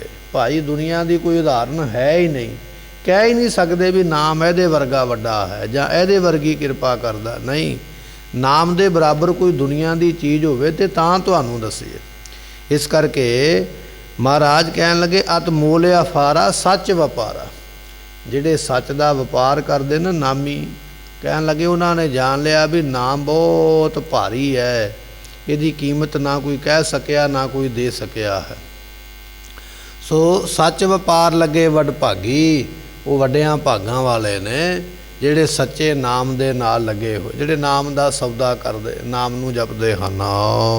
ਅੰਤਰ ਬਾਹਰ ਭਗਤੀ ਰਾਤੇ ਸੱਚ ਨਾਮ ਲਿਵ ਲਾਗੀ। ਜਿਨ੍ਹਾਂ ਗੁਰਮੁਖਾਂ ਦੀ ਸੱਚੇ ਨਾਮ ਦੇ ਵਿੱਚ ਲਿਵ ਲੱਗੀ ਹੈ, ਲਿਵ ਕਹਿੰਦੇ ਧਿਆਨ, ਜਿਨ੍ਹਾਂ ਦਾ ਧਿਆਨ ਜੁੜ ਗਿਆ ਨਾਮ ਦੇ ਵਿੱਚ, ਉਹ ਅੰਦਰੋਂ ਤੇ ਬਾਹਰੋਂ ਵੱਡਿਆਂ ਭਾਗਾਂ ਵਾਲੇ। ਅੰਤਰ ਬਾਹਰ ਭਗਤੀ ਰਾਤੇ, ਉਹ ਅੰਦਰੋਂ ਵੀ ਭਗਤੀ ਵਿੱਚ ਲੱਗੇ ਹੋਏ ਤੇ ਬਾਹਰੋਂ ਵੀ ਭਗਤੀ ਵਿੱਚ ਲੱਗੇ ਹੋਏ। ਬਾਹਰੋਂ ਤੇ ਭਗਤੀ ਵਿੱਚ ਲੱਗੇ ਹੋਏ ਅਸੀਂ ਕਈ ਵੇਖਦੇ ਹਾਂ ਵੀ ਉਹ ਬੈਠੇ ਹੋਏ ਚੌਂਕੜਾ ਲਾ ਕੇ, ਧਿਆਨ ਬੰਦ ਕਰਕੇ, ਨੇਤਰ ਬੰਦ ਕਰਕੇ, ਪਰ ਅੰਦਰੋਂ ਜੁੜੇ ਨੇ ਕਿ ਨਹੀਂ ਜੁੜੇ ਇਹ ਨਹੀਂ ਸਾਨੂੰ ਪਤਾ ਲੱਗਿਆ। ਹੋ ਸਕਦਾ ਅੰਦਰੋਂ ਉਹਦੇ ਮਨ ਵਿੱਚ ਤ੍ਰਿਸ਼ਨਾ ਹੋਵੇ, ਲੋਭ ਹੋਵੇ, ਕਾਮ ਹੋਵੇ, ਅੰਦਰੋਂ ਕਿਹੜੀ ਬਿਰਤੀ ਰੱਖਦਾ ਇਹ ਨਹੀਂ ਪਤਾ। ਪਰ ਜਿਹੜੇ ਅਸਲ ਵਿੱਚ ਲੱਗੇ ਨੇ ਉਹ ਅੰਦਰੋਂ ਵੀ ਜੁੜੇ ਹੋਏ ਤੇ ਬਾਹਰੋਂ ਵੀ ਜੁੜੇ ਹੋਏ। ਅੰਦਰੋਂ ਵੀ ਉਹ ਭਗਤੀ ਵਿੱਚ ਲੱਗੇ ਹੋਏ ਨੇ, ਸਿਮਰਨ ਵਿੱਚ ਲੱਗੇ ਹੋਏ, ਤੇ ਬਾਹਰੋਂ ਵੀ ਉਹ ਭਗਤੀ ਵਿੱਚ ਸਿਮਰਨ ਵਿੱਚ ਲੱਗੇ ਹੋਏ। ਅੰਤਰ ਬਾਹਰ ਭਗਤੀ ਰਾਤੇ ਸੱਚ ਨਾਮ ਲਿਵ ਲਾਗੀ। ਜਿਨ੍ਹਾਂ ਦੀ ਸੱਚੇ ਨਾਮ ਵਿੱਚ ਲਿਵ ਲੱਗੀ, ਧਿਆਨ ਲੱਗਾ, ਉਹ ਅੰਦਰੋਂ ਤੇ ਬਾਹਰੋਂ ਭਾਈ ਨਾਮ ਦੇ ਵਿੱਚ ਜੁੜੇ ਹੋਏ ਹਨ। ਨਦਰ ਕਰੇ ਸੋਈ ਸੱਚ ਪਾਏ, ਗੁਰ ਕੈ ਸ਼ਬਦ ਵਿਚਾਰਾ। ਸਤਿਗੁਰੂ ਪਾਤਸ਼ਾਹ ਕਹਿਣ ਲੱਗੇ ਜਿਨ੍ਹਾਂ ਦੇ ਉੱਪਰ ਨਜ਼ਰ ਕਰੇ, ਨਜ਼ਰ ਤੋਂ ਭਾਵ ਕਿਰਪਾ ਦ੍ਰਿਸ਼ਟੀ, ਜਿਨ੍ਹਾਂ ਤੇ ਕਿਰਪਾ ਦ੍ਰਿਸ਼ਟੀ ਪਰਮਾਤਮਾ ਕਰਦਾ ਹੈ, ਉਹ ਭਾਈ ਫਿਰ ਸੱਚੇ ਸ਼ਬਦ ਨੂੰ ਗੁਰੂ ਕੋਲੋਂ ਲੈ ਕੇ ਤੇ ਉਹਦੀ ਵਿਚਾਰ ਨੂੰ ਪੁੱਛਦੇ ਨੇ, ਸੱਚੇ ਸ਼ਬਦ ਦੀ ਵਿਚਾਰ ਨੂੰ ਕਰਦੇ ਨੇ। ਤੇ ਪਾਤਸ਼ਾਹ ਕਹਿਣ ਲੱਗੇ ਸੱਚ ਪਾਏ, ਫਿਰ ਉਹਨਾਂ ਨੇ ਪਰਮੇਸ਼ਰ ਪਾਇਆ। ਗੁਰੂ ਦੇ ਕੋਲੋਂ ਸ਼ਬਦ ਲੈ ਕੇ ਉਹਦੀ ਕਮਾਈ ਕੀਤੀ ਹੈ, ਤੇ ਕਮਾਈ ਕਰਕੇ ਪ੍ਰਮਾਤਮਾ ਦੀ ਨਜ਼ਰ ਕਹੀਏ ਕਿਰਪਾ ਉਹਨਾਂ ਨੇ ਲਈ ਹੈ, ਬਖਸ਼ਿਸ਼ ਲਈ ਹੈ, ਮਿਹਰ ਲਈ ਹੈ। ਤੇ ਜਿਹੜੇ ਮਿਹਰ ਲੈਂਦੇ ਨੇ ਪਾਤਸ਼ਾਹ ਕਹਿਣ ਲੱਗੇ ਸੱਚ ਪਾਏ, ਸੱਚ ਸਰੂਪ ਪ੍ਰਮਾਤਮਾ ਨੂੰ ਪਾ ਲੈਂਦੇ ਹਨ। ਨਾਨਕ ਨਾਮ ਰਤੇ ਤਿਨ ਹੀ ਸੁਖ ਪਾਇਆ, ਸਾਚੇ ਕੇ ਵਪਾਰਾ। ਗੁਰੂ ਪਾਤਸ਼ਾਹ ਗੁਰੂ ਅਮਰਦਾਸ ਜੀ ਫਰਮਾਉਂਦੇ, ਕਹਿਣ ਲੱਗੇ ਭਾਈ ਜਿਹੜੇ ਨਾਮ ਦੇ ਵਿੱਚ ਰੱਤੇ ਨੇ, ਰੱਤੇ ਤੋਂ ਭਾਵ ਰੰਗੇ ਗਏ, ਜਿਨ੍ਹਾਂ ਨੂੰ ਨਾਮ ਦਾ ਰੰਗ ਹੀ ਚੜ੍ਹ ਗਿਆ ਹੈ, ਨਾਮ ਵਿੱਚ ਤਦਾਕਾਰ ਹੋਏ ਨੇ, ਨਾਮ ਵਿੱਚ ਲਿਵਲੀਨ ਹੋਏ ਨੇ, ਐਸੇ ਜਿਹੜੇ ਗੁਰਮੁਖ ਨੇ। ਤੇ ਪਾਤਸ਼ਾਹ ਕਹਿਣ ਲੱਗੇ ਉਹ ਸੱਚ ਦਾ ਵਪਾਰ ਕਰ ਕਰਕੇ, ਸੱਚ ਦਾ ਸੌਦਾ ਕਰ ਕਰਕੇ, ਸੱਚ ਨਾਮ ਨੂੰ ਖਰੀਦ ਖਰੀਦ ਕੇ ਸੁਖ ਪਾਇਆ। ਉਹਨਾਂ ਮਹਾਤਮਾ ਨੇ, ਗੁਰਮੁਖਾਂ ਨੇ ਸੁਖ ਹੀ ਪ੍ਰਾਪਤ ਕੀਤਾ ਹੈ। ਉਹ ਸੁਖੀ ਹੋ ਗਏ ਨੇ ਨਾਮ ਦੀ ਮਹਿਮਾ ਨੂੰ ਜਾਣਨ ਵਾਲੇ। ਮਾਇਆ ਮੈਲ ਹੈ ਮਾਇਆ, ਮੈਲ ਪਰਿਜੈ ਰਾਮ। ਸਤਿਗੁਰੂ ਪਾਤਸ਼ਾਹ ਕਹਿਣ ਲੱਗੇ ਮਾਇਆ ਦੀ ਮੈਲ ਕੀ ਹੈ? ਹੰਗਤਾ ਤੇ ਮਮਤਾ।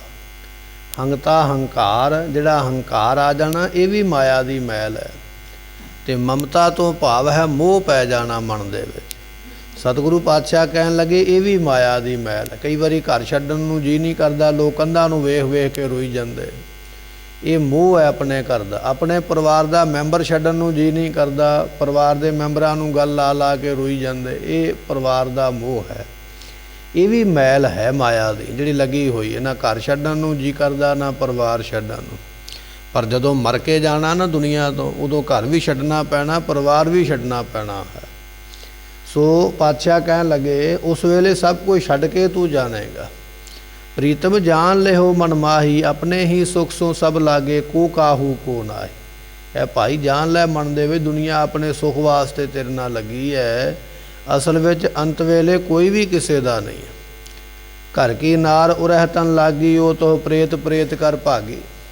ਇਹ ਬਚਨ ਸਤਿਗੁਰੂ ਪਾਤਸ਼ਾਹ ਮਹਾਰਾਜ ਜੀਆਂ ਦੇ ਗੁਰਬਾਣੀ ਵਿੱਚ ਆਪਾਂ ਪੜ੍ਹਦੇ ਸੁਣਦੇ ਸਰਵਨ ਕਰਦੇ। ਮਹਾਰਾਜ ਕਹਿਣ ਲੱਗੇ ਮਾਇਆ ਦੀ ਮੈਲ ਕੀ ਹੈ? ਮਮਤਾ, ਮੋਹ। ਜਿਹਨੂੰ ਮੋਹ ਪੈ ਗਿਆ ਸਮਝ ਲਓ ਮਾਇਆ ਦੀ ਮੈਲ ਚਿੰਬੜ ਗਈ ਹੈ। ਤੇ ਦੂਜਾ ਬਚਨ ਹੈ ਹੰਗਤਾ, ਹੰਗਤਾ ਹੰਕਾਰ। ਜਿਹਦੇ ਮਨ ਵਿੱਚ ਹੰਕਾਰ ਆ ਗਿਆ, ਮੇਰੇ ਵਰਗਾ ਚੰਗਾ ਕੋਈ ਨਹੀਂ, ਉਦਮੀ ਕੋਈ ਨਹੀਂ, ਪਰਉਪਕਾਰੀ ਕੋਈ ਨਹੀਂ, ਮੇਰੇ ਵਰਗਾ ਪੜ੍ਹਿਆ ਨਹੀਂ, ਮੇਰੇ ਵਰਗਾ ਸਿਆਣਾ ਨਹੀਂ, ਇਹ ਵੀ ਇੱਕ ਮਾਇਆ ਦੀ ਮੈਲ ਹੈ। ਦੁਨੀਆ ਨੂੰ ਮਾਇਆ ਦੀ ਮੈਲ ਮੋਹ ਦੇ ਰੂਪ ਦੇ ਵਿੱਚ ਤੇ ਹੰਕਾਰ ਦੇ ਰੂਪ ਦੇ ਵਿੱਚ ਲੱਗੀ ਹੋਈ ਹੈ। ਹਉਮੈ ਮਾਇਆ ਮੈਲ, ਇਹ ਜਿਹੜੀ ਮਾਇਆ ਦੀ ਮੈਲ ਹੰਗਤਾ ਹੰਕਾਰ ਤੇ ਮੋਹ ਹੈ। ਤੇ ਸਤਿਗੁਰੂ ਪਾਤਸ਼ਾਹ ਕਹਿਣ ਲੱਗੇ ਮੈਲ ਭਰੀ ਜੈ ਰਾਮ।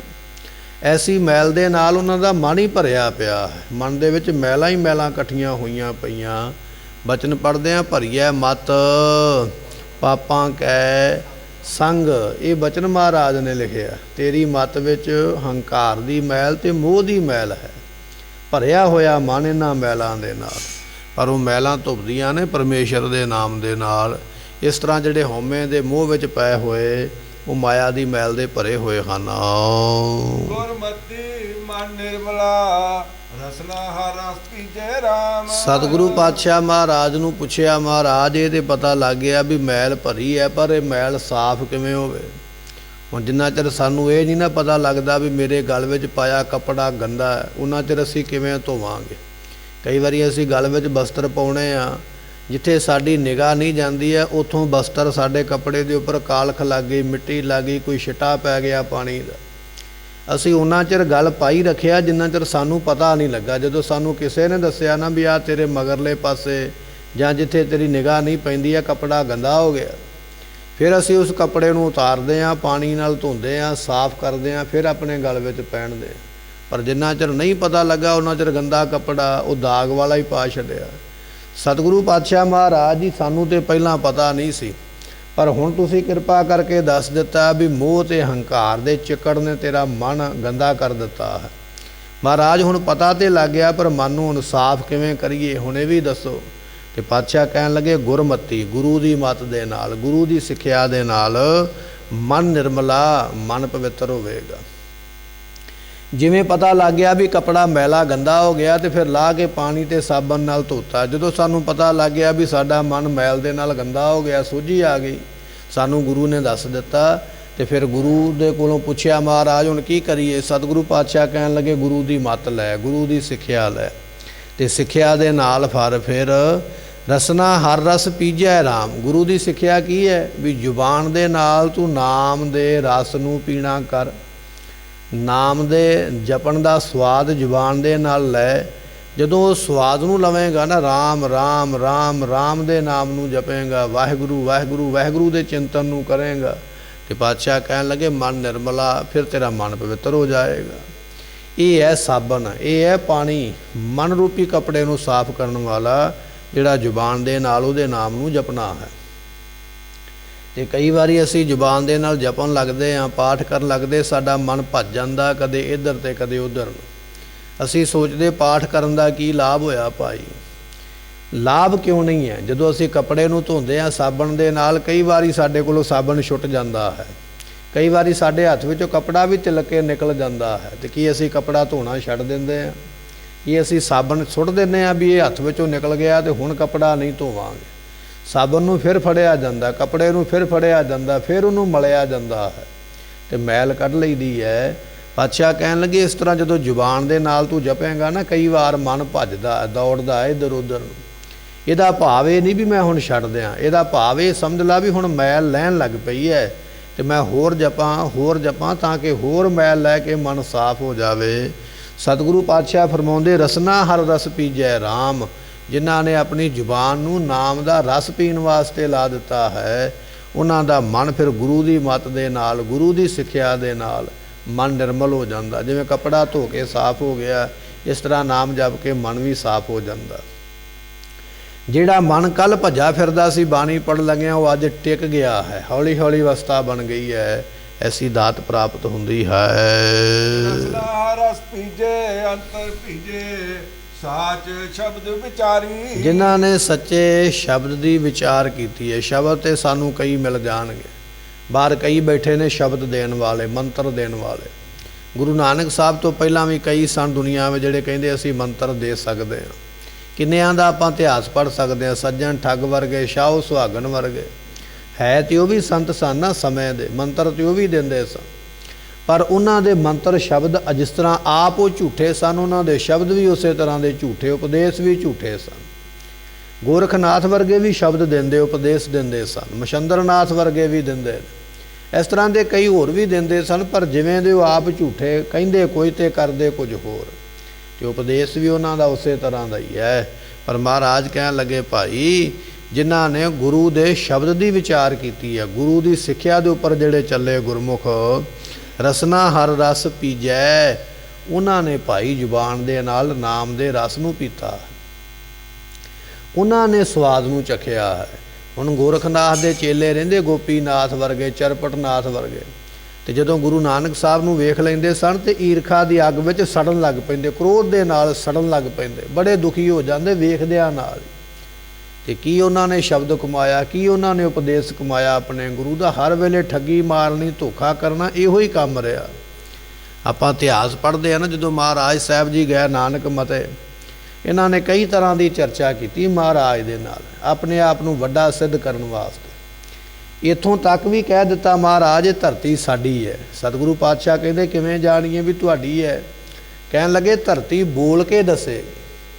ਹੁਣ ਇੱਕ ਸਾਧੂ ਹੋਵੇ, ਘਰ-ਬਾਰ ਛੱਡਿਆ ਹੋਵੇ, ਬੰਦਗੀ ਕਰਨ ਵਾਲਾ ਹੋਵੇ, ਤੇ ਕੰਮ ਕੀ ਕਰੇ? ਚਲਾਕੀ ਦੇ, ਸ਼ੈਤਾਨੀ ਦੇ। ਤੇ ਸ਼ੈਤਾਨੀ ਕੀ ਕੀਤੀ? ਟੋਇਆ ਪੱਟ ਕੇ ਤੇ ਉਹਦੇ ਵਿੱਚ ਇੱਕ ਬੱਚਾ ਬਿਠਾ ਦਿੱਤਾ, ਉਹਦੇ ਉੱਪਰ ਕੱਖ ਰੱਖ ਕੇ ਉੱਪਰੋਂ ਛੱਤ ਪਾ ਕੇ ਢੱਕ ਦਿੱਤਾ। ਹੁਣ ਕੀਤੀ ਤੇ ਚਲਾਕੀ ਹੈ ਨਾ, ਵੀ ਗੁਰੂ ਨਾਨਕ ਸਾਹਿਬ ਨੂੰ ਕੀ ਪਤਾ? ਜਿਹੜਾ ਚਲਾਕੀ ਕਰਦਾ ਉਹ ਸੰਤ ਨਹੀਂ ਹੈ, ਉਹ ਸਾਧ ਨਹੀਂ, ਉਹ ਪਖੰਡੀ ਹੈ। ਤੇ ਫਿਰ ਸਿੱਧਾ ਨੇ ਆਪੇ ਹੀ ਆਵਾਜ਼ ਮਾਰ ਕੇ ਆਖਿਆ, ਕਹਿਣ ਲੱਗੇ, ਧਰਤੀਏ ਬੋਲ ਕੇ ਦੱਸ ਤੂੰ ਕਿਹਦੀ ਹੈ? ਤੇ ਬੱਚੇ ਨੂੰ ਸਮਝਾਇਆ ਸੀ, ਬੱਚੇ ਨੇ ਆਵਾਜ਼ ਦਿੱਤੀ, ਮੈਂ ਤੇ ਸਿੱਧਾਂ ਦੀ ਹਾਂ। ਕਹਿਣ ਲੱਗੇ, ਵੇਖਿਆ ਮਹਾਰਾਜ, ਹੁਣ ਤੇ ਧਰਤੀ ਵੀ ਇਹ ਗੱਲ ਕਹਿੰਦੀ ਹੈ ਵੀ ਸਾਡੀ ਹੈ, ਤੁਸੀਂ ਤੇ ਚਲੇ ਹੀ ਜਾਓ ਇੱਥੋਂ। ਇਹੋ ਜਿਹੀਆਂ ਚਤਰਾਈਆਂ ਕਰਦੇ, ਚਲਾਕੀਆਂ ਕਰਦੇ। ਸ਼ਬਦ ਤੇ ਉਹਨਾਂ ਨੇ ਵੀ ਲਿਆ ਸੀ, ਉਪਦੇਸ਼ ਤੇ ਉਹਨਾਂ ਨੇ ਵੀ ਮਛੰਦਰਨਾਥ ਦਾ ਲਿਆ, ਪਰ ਉਪਦੇਸ਼ ਲੈ ਕੇ ਚਲਾਕੀਆਂ ਚਤਰਾਈਆਂ ਹੀ ਕੀਤੀਆਂ, ਠੱਗੀ ਤੇ ਧੋਖਾ ਹੀ ਕੀਤਾ। ਤੇ ਗੁਰੂ ਨਾਨਕ ਸਾਹਿਬ ਜਾਣੀ ਜਾਣ ਸਨ। ਮਹਾਰਾਜ ਕਹਿਣ ਲੱਗੇ ਵੀ ਇਸ ਤਰ੍ਹਾਂ ਨਹੀਂ, ਇੱਕ ਵਾਰੀ ਹੋਰ ਪੁੱਛੋ, ਫਿਰ ਅਸੀਂ ਯਕੀਨ ਕਰਾਂਗੇ। ਜਦੋਂ ਇਹ ਬਚਨ ਕੀਤਾ ਨਾ, ਤੇ ਕਹਿਣ ਲੱਗੇ, ਟੋਏ ਦੇ ਵਿੱਚੋਂ ਇੱਕ ਸੱਪ ਨਿਕਲਿਆ, ਬੱਚੇ ਨੂੰ ਉਸਨੇ ਡੰਗ ਮਾਰਿਆ, ਤੇ ਡੰਗ ਮਾਰਨ ਦੇ ਨਾਲ ਉਹ ਬੱਚਾ ਚੜ੍ਹਾਈ ਕਰ ਗਿਆ। ਜਦੋਂ ਸਿੱਧਾ ਨੇ ਦੂਜੀ ਵਾਰੀ ਆਵਾਜ਼ ਮਾਰੀ, ਧਰਤੀਏ ਤੂੰ ਕਿਸ ਦੀ ਹੈ? ਫਿਰ ਅੱਗੋਂ ਕਿੰਨੇ ਜਵਾਬ ਦੇਣਾ ਸੀ? ਹੁਣ ਆਵਾਜ਼ਾਂ ਮਾਰਦੇ ਮਾਰਦੇ ਨਹੀਂ ਜਵਾਬ ਦਿੱਤਾ। ਤੇ ਜਦੋਂ ਉਹ ਮਿੱਟੀ ਪਰੇ ਕਰਕੇ, ਕੱਖ ਕਾਨੇ ਪਰੇ ਕਰਕੇ ਟੋਏ ਦੇ ਵਿੱਚ ਵੇਖਿਆ ਤੇ ਬੱਚਾ ਮਰਿਆ ਪਿਆ। ਉਹਨਾਂ ਦੀ ਚਲਾਕੀ ਨੇ, ਸ਼ੈਤਾਨੀ ਨੇ, ਕਿ ਅਸੀਂ ਦੁਨੀਆ ਵਿੱਚ ਪ੍ਰਾਪਤੀ ਵਾਲੇ ਹਾਂ, ਧਰਤੀ ਸਾਡੀ ਹੈ, ਬੱਚੇ ਦੀ ਜਾਨ ਲੈ ਲਈ। ਪਾਤਸ਼ਾਹ ਕਹਿਣ ਲੱਗੇ, ਸ਼ਬਦ ਲੈਣ ਵਾਲੇ, ਸ਼ਬਦ ਦੇਣ ਵਾਲੇ, ਉਪਦੇਸ਼ ਲੈਣ ਵਾਲੇ, ਦੇਣ ਵਾਲੇ ਬੜੇ ਨੇ ਦੁਨੀਆ ਵਿੱਚ। ਗੋਰਖਨਾਥ ਵਰਗੇ, ਮਛੰਦਰਨਾਥ ਵਰਗੇ, ਹੋਰ ਕਈ ਹੋਏ ਨੇ ਇਹੋ ਜਿਹੇ। ਵੱਡੇ ਵੱਡੇ ਤਾਂਤਰਿਕ ਵੀ ਉਪਦੇਸ਼ ਦਿੰਦੇ ਨੇ, ਕੰਨਾਂ ਵਿੱਚ ਮੰਤਰ ਫੂਕਾ ਮਾਰਨ ਵਾਲੇ ਵੀ ਉਪਦੇਸ਼ ਦਿੰਦੇ, ਪਰ ਉਹ ਸਾਰੇ ਰਸਤੇ ਵਿੱਚ ਹੀ ਰਹਿ ਗਏ, ਪ੍ਰਾਪਤੀ ਕੋਈ ਨਹੀਂ ਕਰਵਾਉਣ ਵਾਲਾ। ਪਰ ਜਿਨ੍ਹਾਂ ਨੇ ਗੁਰੂ ਸ਼ਬਦ ਦੀ ਵਿਚਾਰ ਕੀਤੀ ਹੈ, ਗੁਰੂ ਦੇ ਕੋਲੋਂ ਸ਼ਬਦ ਲਿਆ, ਗੁਰੂ ਕੋਲੋਂ ਉਪਦੇਸ਼ ਲਿਆ, ਗੁਰੂ ਪੂਰਾ ਹੋਵੇ, ਤੇ ਫਿਰ ਰਸਨਾ ਹਰ ਰਸ ਪੀਜੈ, ਉਹਨਾਂ ਨੇ ਜ਼ੁਬਾਨ ਦੇ ਨਾਲ ਨਾਮ ਦਾ ਰਸ ਪੀਤਾ ਹੈ। ਅੰਤਰ ਭੀਜੈ, ਉਹਨਾਂ ਦਾ ਮਨ ਵੀ ਭਿੱਜ ਗਿਆ ਨਾਮ ਦੇ ਵਿੱਚ। ਐਸੀ ਉਹਨਾਂ ਤੇ ਕਿਰਪਾ ਹੋਈ ਹੈ।